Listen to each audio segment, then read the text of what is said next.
Bonjour toi qui passe par là, bienvenue sur ma chaîne. Aujourd'hui je te retrouve pour une vidéo un peu particulière parce que j'avais envie de faire une vidéo un peu centrée sur les livres qui sont ou qui ont été recommandés par des booktubeurs ou des booktubeuses que je suis et que j'apprécie. Donc les 6 livres que je vais te présenter aujourd'hui sont des livres qui m'ont été inspirés directement ou que j'ai achetés directement sous l'impulsion et sous l'influence de certaines personnes dont je vais te parler aujourd'hui. J'aime d'autres chaînes aussi et je suis d'autres personnes. Là, ce sont les livres que j'ai lus ces derniers temps et donc je les ai rassemblés pour en faire une vidéo. Et j'aime bien aussi le principe de pouvoir rendre à César ce qui est à César et finalement de remercier les découvertes qu'on fait grâce à d'autres personnes parce que c'est aussi en les observant et en les suivant que j'ai eu envie moi aussi d'ouvrir ma chaîne et d'échanger et de donner envie à d'autres personnes de lire les livres que je pouvais présenter. La première personne, c'est Paper Palace. Je vais à chaque fois dire quelques petits mots et puis aussi sous quelle vidéo j'ai retiré le livre quand j'ai les références et puis aussi dire un petit peu les goûts communs, mais sans être exhaustive parce que ce ne serait pas possible. Donc ici, pour la chaîne de Paper Palace, ce que j'apprécie beaucoup, c'est que ses montages et ses vidéos sont extrêmement propres. J'aime beaucoup le fait qu'elle soit peinte sans rire, elle est très drôle, ce qu'elle propose et sa personnalité est très originale aussi. Elle est dans l'imaginaire, mais pas que. Et puis, on sent que sa personnalité est forte, que ses avis sont tranchés. Et donc voilà, j'aime beaucoup l'écouter, j'aime beaucoup ce qu'elle propose aussi et ses concepts de vidéos. Donc voilà, c'est quelqu'un que je suis depuis pas mal de temps. En commun, il y a L'été où tout a fondu, il y a aussi La parabole du semeur, Apprendre si par bonheur, que j'ai lu aussi grâce à elle. Et donc là, j'avais envie de tenter une de ses recommandations, en réalité c'est son top 2 de ses meilleures lectures 2023. Ce que j'ai choisi, c'est La course aux moutons sauvages d'Haruki Murakami, qui a été écrit en 1982 aux éditions Point. Ça c'est en tout cas l'édition que j'avais. De quoi ça parle? Eh bien, c'est un narrateur qui nous invite à l'accompagner dans sa vie ennuyeuse, dans son job dans la publicité, mais son job est également ennuyeux, ses relations sont ennuyeuses, et puis on a l'impression que ça va rester comme ça jusqu'à ce qu'un jour, un de ses amis, surnommé le rat, lui envoie 2 lettres accompagnées d'une photo. Et cette photo, eh bien, représente un mouton avec une étoile sur le dos. Ça, c'est l'histoire. Maintenant, par quoi est-ce que je peux commencer? Eh bien, il faut savoir que ce livre est très descriptif et très réaliste, j'ai pas d'autres mots, et décalé et l'absurde, parce que vraiment, on va dans une histoire qui ne ressemble à rien du tout, alors que tous les éléments sont plausibles, j'ai envie de dire. Et donc, tout le texte est truffé de passages complètement absurdes, ou un petit peu drôle. Si j'ai un petit extrait que j'avais choisi, on a les 2 personnages qui se rendent dans un hôtel et là parle de cet hôtel et il dit il n'a vraiment pas l'air mal, non? Dit-elle. Pas mal, répétai-je. Oui, cossu, mais sans chichi. Par chichi, dis-je, tu entends sans doute des draps non souillés, un lavabo qui ne fuit pas, un climatiseur qui ne donne pas du chaud quand on veut du froid, du papier hygiénique qui n'arrache pas trop la peau, du savon neuf, ou des rideaux que le soleil n'a pas encore complètement délavés? Toujours voir le mauvais côté des choses, s'exclama-t-elle. De toute manière, on n'est pas là pour faire du tourisme. Donc ça, c'est des petits passages un peu drôles. Pareil, un peu plus loin, m'approchant du salon, je m'aperçus qu'un quinquagénaire à moitié chauve était allongé sur le divan, dans une posture de poisson séché. Je faillis croire au début qu'il était mort, mais il ne faisait que dormir. Par moments, de petites convulsions secouaient son nez. Voilà, bon, ça continue évidemment, mais voilà, il y a des petits passages qui sont assez truculents et que j'ai vraiment bien appréciés. Mais ce qui m'a dérangé, c'est pas que ce soit complètement barré, parce que ça, je peux aimer. J'ai lu L'Employé qui était vraiment à 10 000 lieues de l'absurde, ou dans l'absurde. Mais ici, je trouve qu'on n'avait pas vraiment le sens de là où on allait, on comprenait pas très bien là où on devait aller. Et surtout, je me suis ennuyée, en fait. J'ai pas trouvé ça drôle. Là où, avec L'Employé, j'ai pleuré de rire, ici, vraiment, je pleurais d'ennui. J'avais envie que ça avance et c'est vraiment ça le problème, c'est que je trouvais l'idée intéressante, en tout cas ça aurait pu être intéressant, mais j'ai pas trouvé ça bien fait, en tout cas moi j'ai pas du tout accroché à ce style-là d'humour, je pense vraiment. Et donc si on n'accroche pas, on ne peut pas être embarqué dans l'histoire et on ne peut pas être emmené dans cet absurde. Donc voilà, c'est un peu quitte ou double Et cette fois-ci, bah moi, j'ai pas apprécié. Et j'ai pas eu non plus d'émotion. Alors évidemment, si tu as écouté le début, tu vas me dire que c'est normal. Je pense aussi que c'est normal de ne pas en avoir ressenti. Mais donc là aussi, je ne sais plus leur prénom, je sais plus trop ce qu'ils faisaient. Enfin, voilà, ça m'est un petit peu resté, c'est passé un petit peu par-dessus ma tête. Voilà, c'était un peu le calme plat et beaucoup d'ennui. Les thématiques auraient pu être intéressantes, mais je les ai trouvées quand même un tout petit peu trop maigres. C'est vraiment spoilant si je résume les différentes thématiques qui sont abordées. Voilà, je ne peux malheureusement pas en dire plus. C'était insuffisant pour moi, en tout cas pour apprécier ma lecture. Donc voilà, c'est une découverte d'une œuvre de Murakami que par ailleurs j'aime beaucoup. J'en ai lu 2-3 de lui que j'ai bien aimé. Donc je continuerai, et je trouve que la découverte est intéressante. Je crois que si on adhère à cet humour et à ce côté complètement décalé, franchement, ça peut être une grande réussite. Moi, en tout cas, ça ne l'a pas fait. Mais voilà, je retenterai certainement d'autres livres de Murakami et évidemment d'autres livres recommandés par Pepper Palias. En tout cas, merci à elle pour cette recommandation et voilà le plaisir qu'elle me procure de toute façon grâce à ces vidéos. Mais ça, je le dirai pour tout le monde, en tout cas tous ceux que je présente aujourd'hui. Le deuxième livre que j'ai envie de présenter aujourd'hui, c'est un livre qui a été proposé par Tenebris Somnia, qui est en fait Bullish Bookish, mais qui vient de changer de nom de chaîne. Donc comme je fais la vidéo après son changement de nom, je suis à jour. Et donc sur sa chaîne, elle propose beaucoup de films et de livres. Et dans ces thématiques, elle aime beaucoup tout ce qui est livres d'horreur, tout ce qui est bizarre, absurde, un peu what des romans noirs, de la fantasy, de la science-fiction, donc c'est un petit peu de tout, mais il y a quand même cette thématique de noir, de drame, de sombre. Voilà, j'aime beaucoup aussi tout ça, ce qu'elle propose et son univers. Et je trouve que Adeline est super authentique, elle est super naturelle, elle est aussi originale, elle change tout le temps de concept, elle se renouvelle, c'est très simple et voilà, et vraiment très chouette, très inspirant aussi. On a en commun, ou en tout cas ce que j'avais apprécié dans ce qu'elle proposait, c'était Thérèse Raquin, la princesse de Clèves, mais surtout Brussolo, puisque c'est à force d'entendre son plaidoyer pour Brussolo. Et dans sa vidéo sur les 10 héroïnes rebelles, elle a présenté Phèdre, donc je l'avais dans ma palle, et suite à sa vidéo, je me suis dit, mais bien sûr, Phèdre, je vais le sortir maintenant de ma palle. Et donc, écrit par Racine, on est au classique Larousse, dans, évidemment, je ne vais peut-être pas t'apprendre grand chose, mais on est dans la tragédie classique. Et Phèdre a été écrit en 1677. Alors, de quoi ça parle? Eh bien, c'est l'histoire de Phèdre qui est l'épouse de Thésée. Et puis, un jour, on annonce le décès de Thésée. Et là, en discutant avec... je ne sais plus si c'est une femme de chambre, la camériste, enfin bon, en tout cas quelqu'un qui la côtoie. Elle discute de la mort de son mari et en fait, elle se confie à cette personne et elle lui dit qu'en fait, elle est amoureuse de son beau-fils, Hippolyte. Et donc, cette personne dit, il faut que tu le dises, il faut que tu te confies aussi à Hippolyte. Phèdre n'est pas... hyper emballée par cette idée et il y a quand même toute cette notion de trahison, son mari vient de mourir, elle veut pas, mais le fait d'en parler, le fait de se rendre compte, de prendre conscience qu'elle est amoureuse d'Hippolyte, fait que finalement, elle va le lui avouer. Mais, sinon ce ne serait pas une tragédie, eh bien Thésée n'est pas mort, et donc Thésée est de retour. Donc, que va faire Phèdre? Doit-elle le lui dire? Comment va réagir Hippolyte? Comment vont réagir les autres protagonistes? Eh bien, évidemment, il faut lire la pièce pour le savoir. Alors très rapidement, on a vraiment toutes les notions de la culpabilité à aimer, on a la jalousie, la vengeance, les tentations, le fait d'être poussé à commettre des mauvaises actions, la passion, l'amour empêché. Donc ce sont de grandes thématiques qui sont présentes dans cette pièce de théâtre.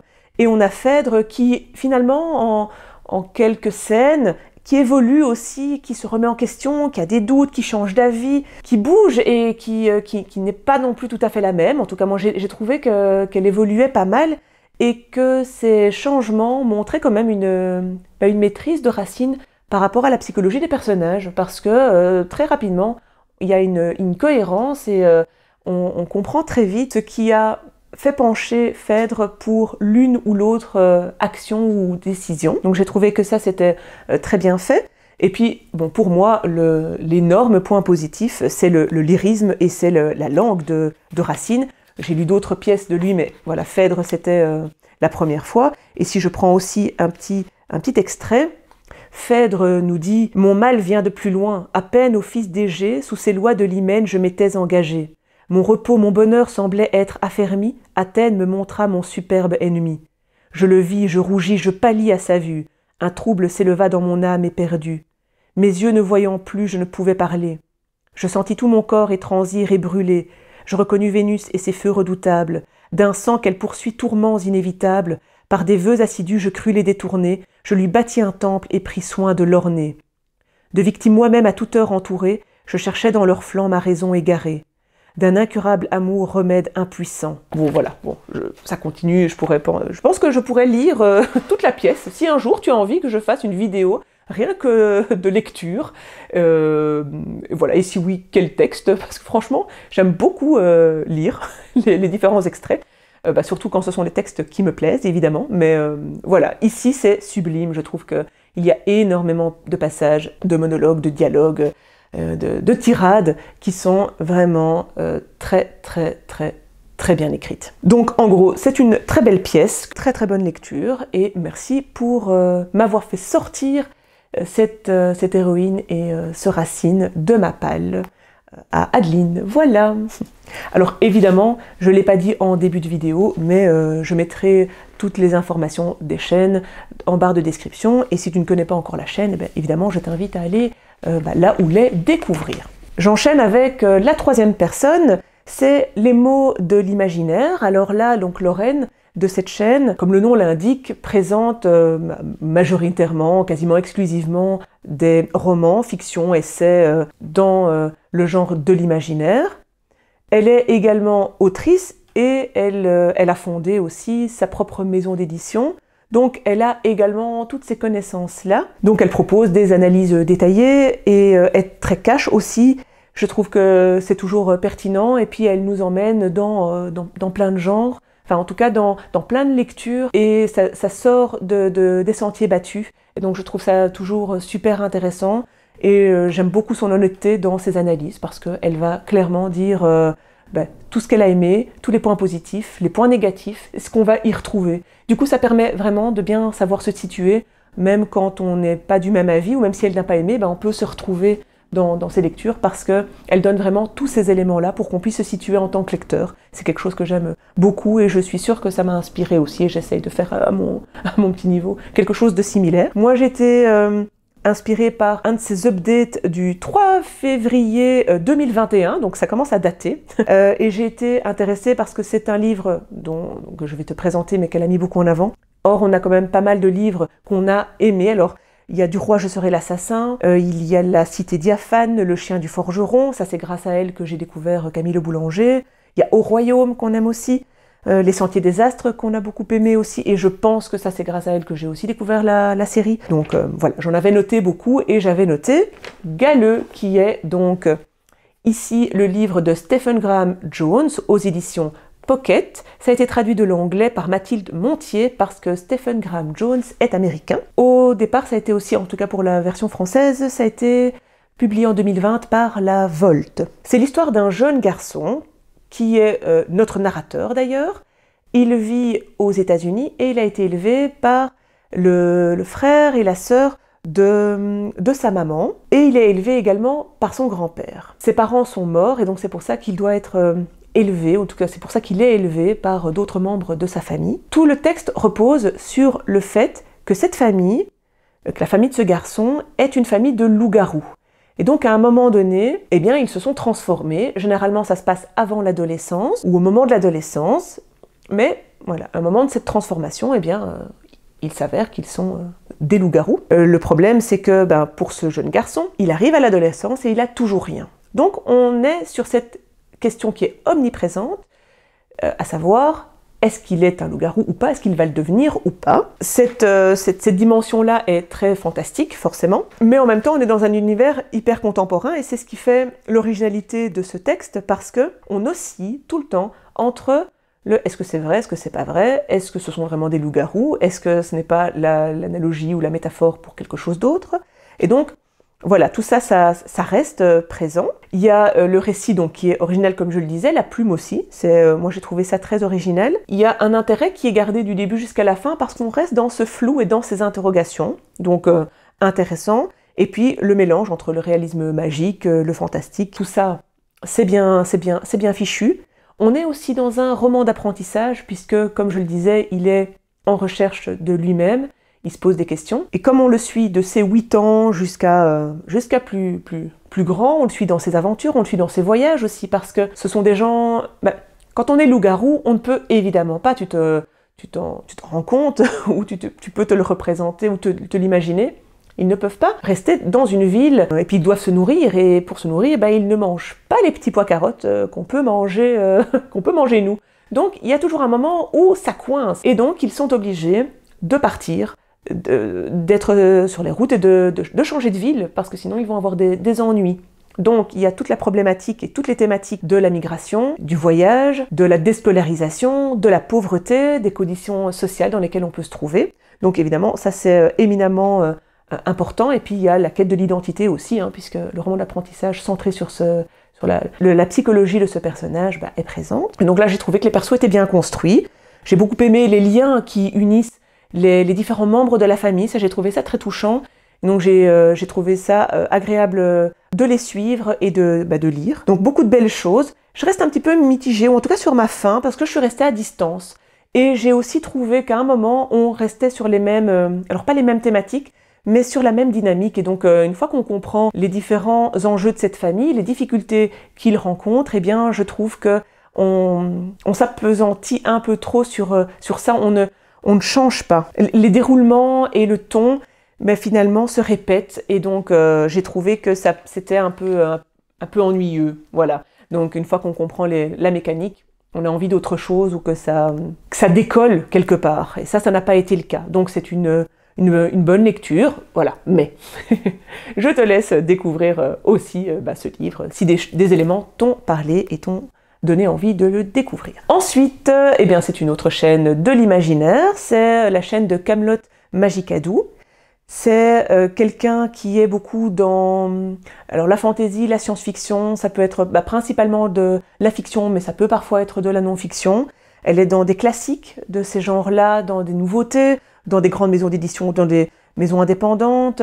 Elle a créé le Cocorico Challenge qui met à l'honneur les personnes de l'imaginaire francophone, que j'aime beaucoup suivre aussi. Donc voilà, elle donne toujours plein d'idées. C'est quelqu'un que je trouve aussi d'une grande simplicité, dans le bon sens du terme, beaucoup de douceur aussi dans la manière dont elle présente les livres. Elle fait des digressions comme ça qui nous embarquent dans autre chose et que je trouve super attachant et drôle. Donc voilà, j'aime beaucoup ce qui se dégage de sa chaîne, et en même temps elle a des analyses approfondies aussi. Donc voilà, ce sont toujours des avis pertinents. Je pense que j'ai découvert Station Eleven, le dernier des aînés, grâce à elle.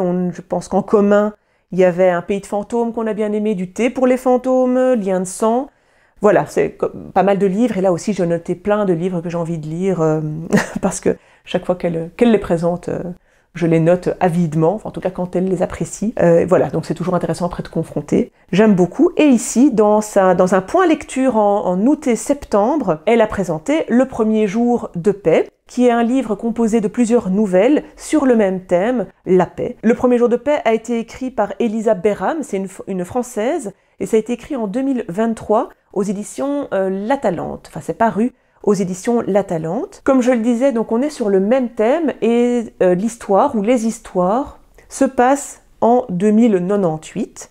Et dans chaque nouvelle, on va suivre un émissaire. Alors parfois c'est le même qui revient au sein d'une partie, ou parfois on change d'émissaire. Évidemment, je ne te dis pas le point de départ, mais il y a eu une catastrophe ou des catastrophes naturelles qui ont fait que la population a fort baissé. Et quand je dis fort baissé, c'est un euphémisme.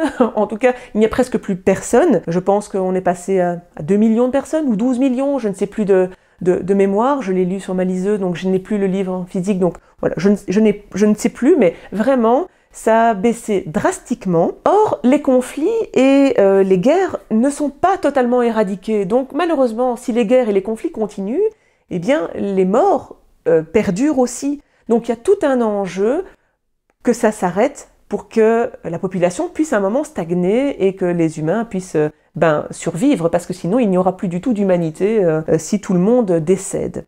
Donc il y a cette mise en place des différents émissaires pour un petit peu comprendre et pour gérer les différents conflits et essayer d'amener la paix. Par exemple, il y a une phrase qui illustre tout le livre et que c'est une phrase que j'ai trouvée extrêmement bien écrite. C'est qu'1 million d'entre nous essaiment pour qu'1 milliard de plus apprennent. Et bien ça, c'est vraiment toute la philosophie de ce livre et ça, j'ai trouvé que c'était l'énorme point positif de ce recueil de nouvelles. Donc évidemment, je ne peux pas passer de temps pour décrire chacune des nouvelles. La thématique est là, les réflexions sur les conditions de paix, pourquoi on peut être amené à être en conflit, comment est-ce qu'on peut dépasser un conflit, comment on peut poursuivre une cause, une mission sans s'épuiser ou même quand ça s'épuise. Tout ça, c'est un petit peu ce qui ressort du livre et que j'ai trouvé intéressant.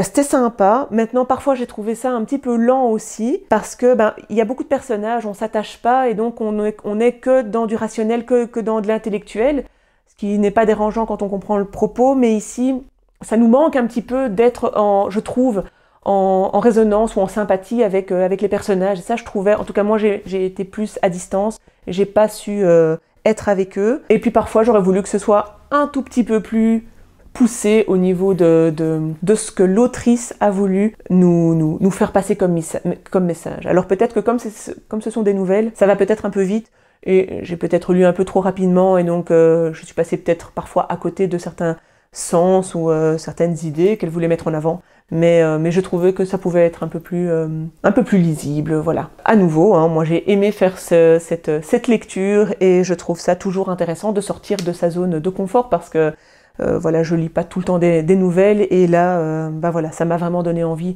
de découvrir cette thématique et comment c'était traité, donc à nouveau, merci. On arrive à l'avant-dernier booktuber, puisqu'ici c'est un booktuber, il s'agit de Flowfly. Il lit vraiment de tout, alors ça va de la littérature blanche, la fantaisie, la littérature étrangère, ça peut être le théâtre, les classiques.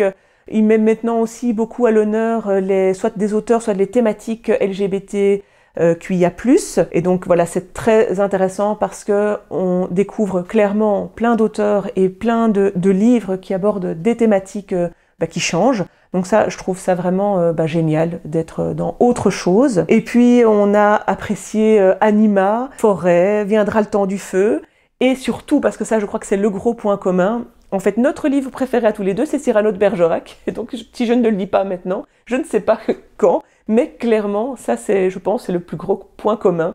Donc déjà, rien que ça, quand il propose quelque chose, je ne peux que le suivre. Je trouve aussi que c'est une personnalité très franche, qui est drôle, qui est très directe, qui est très éclectique, créatif, et voilà, il donne toujours des arguments aussi par rapport à ce qu'il aime ou ce qu'il n'aime pas. Voilà. Alors, qu'est-ce que j'ai choisi?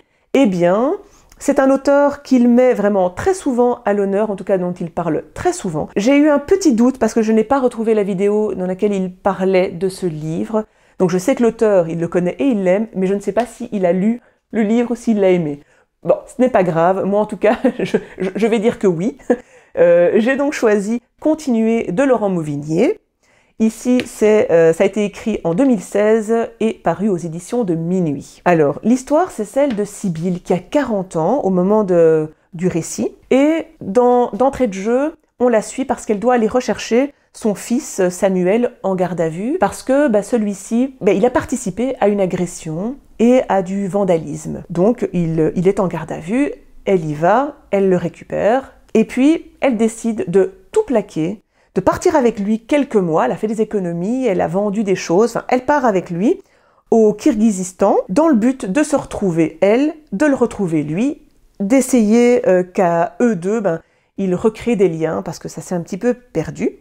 Et donc voilà un petit peu dans quoi on est, parce qu'il y a évidemment le présent, ce voyage, et c'est une grande force de Mauvignier parce qu'il nous embarque dans ces trois histoires qu'on alterne. Il y a des parallèles, des allers-retours entre des temporalités dans le passé, dans le présent et dans un passé plus lointain, parce que dans le présent, on est au Kirghizistan avec Samuel et sa maman, et les personnes qu'ils rencontrent. Dans un passé proche, eh bien, il y a leur vie de famille à eux trois, parce que Sibylle était mariée avec Benoît, mais elle a décidé de se séparer. Et dans un passé plus lointain, eh bien, on a la vie de Sibylle.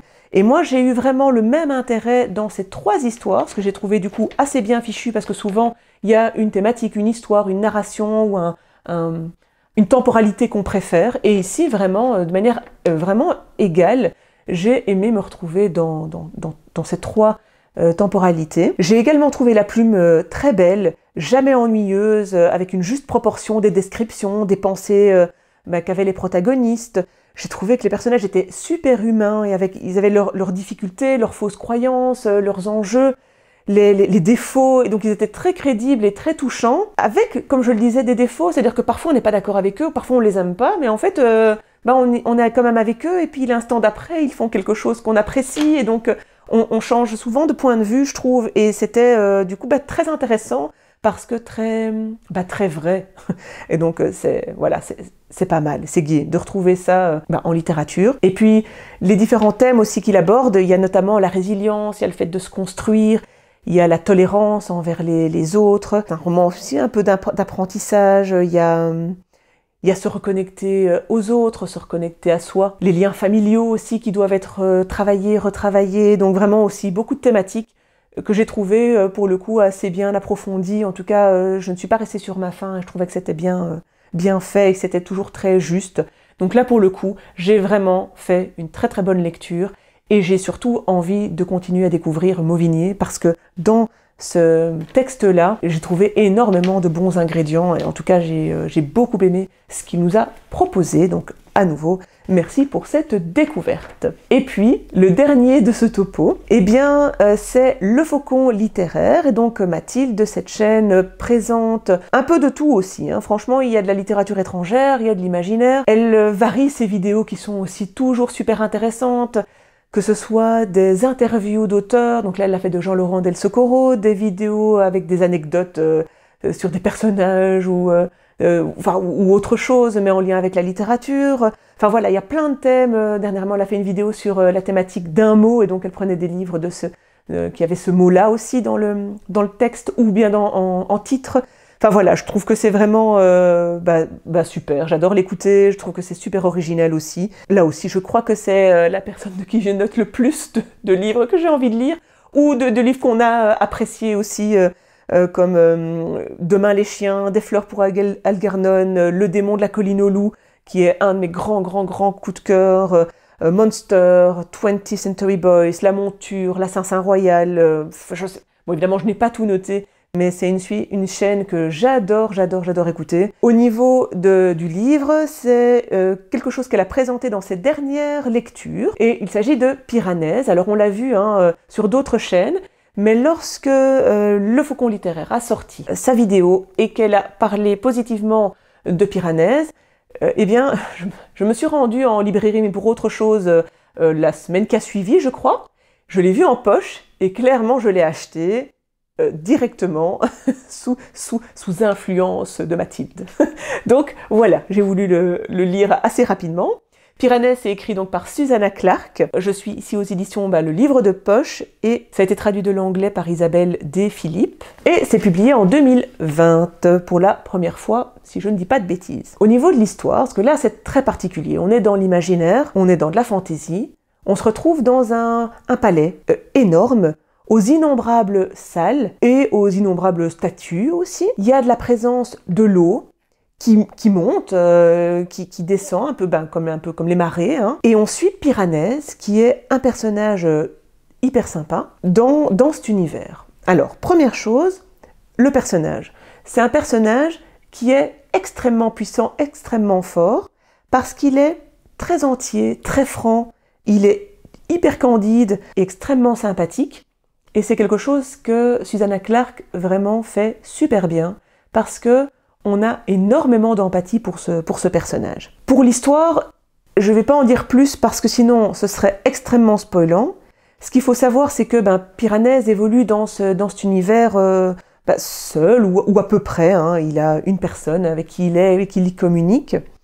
On se demande d'entrée de jeu pourquoi il est là. comment est-ce qu'il peut survivre. Donc il y a énormément de mystères, beaucoup d'incompréhension et c'est voulu. On comprend au fur et à mesure de l'histoire parce qu'elle nous fournit les clés, et donc c'est quelque chose qui se met en place et qu'on comprend à la fin. C'est aussi original parce que dans la narration, il y a une partie dans le présent et dans ce qui se passe, et puis on a aussi des parties qui reprennent le journal de bord de Piranèse, et ils les rebaptisent, chaque année est rebaptisée par un événement qui a eu lieu à ce moment-là. Donc on est dans sa tête principalement, et c'est pour ça qu'on est aussi beaucoup en empathie avec lui, parce que en étant dans sa pensée, évidemment, on vibre avec lui et il nous touche d'autant plus qu'on évolue avec lui, évidemment. L'écriture, moi je l'ai trouvée super belle et super rythmée aussi. Alors au début c'est pas facile, donc il faut s'accrocher, ça nous demande un effort en tant que lecteur. Mais comme c'est un effort qui vaut la peine, c'est appréciable, c'est agréable, parce que plus on avance, plus on découvre, on comprend l'histoire et on est dedans. Je parlais en point fort du personnage. Le monde est hyper original, le récit très original aussi, et le dénouement qui est très très original. Voilà, il faut vraiment se laisser porter. Il faut essayer et il faut tenter. Et c'est vrai qu'on ne peut pas parler de ce qu'il va se passer plus tard, ni l'évolution, ni les thèmes qui sont abordés. Donc vraiment, je t'invite à t'y aventurer et le découvrir. Et voilà, je suis curieuse, si jamais tu as tenté, que tu as apprécié ou pas, mets-le-moi en commentaire aussi. En tout cas, pour moi, c'était une très très bonne lecture et ça vaut la peine d'y aller parce qu'il y a autre chose que ce qu'on nous vend et ce qu'on peut en dire. Donc vraiment, si tu as cette curiosité-là, je pense que tu ne seras pas déçu. Et pour le coup, ça a été également une excellente lecture que j'ai faite grâce à Mathilde, qui m'a fait passer le pas de l'achat du livre. Eh bien, j'ai fait le tour de toutes ces recommandations par d'autres booktubeuses, booktubeurs. J'espère que je t'ai fait découvrir un livre, une chaîne, et si pas, que tu as pris plaisir à écouter ce que j'en disais. Je te souhaite de faire plein de belles lectures aussi. Si tu as toi aussi des recommandations de chaînes, je trouve ça super chouette si tu peux les mettre en commentaire pour que d'autres, et dont moi, on puisse profiter de plein de chaînes, parce que je suis sûre qu'il y en a des centaines, en fait des milliers, qui ne sont pas connues. Et donc voilà, c'est un peu peut-être l'occasion d'en découvrir d'autres qui sont complémentaires, parce qu'on n'est jamais assez à parler de livres de toute façon. Donc voilà, n'hésite pas en tout cas à en faire profiter d'autres personnes en le mettant en commentaire si le cœur t'en dit. Et moi, il ne me reste plus qu'à te souhaiter que le plaisir de lire soit avec toi.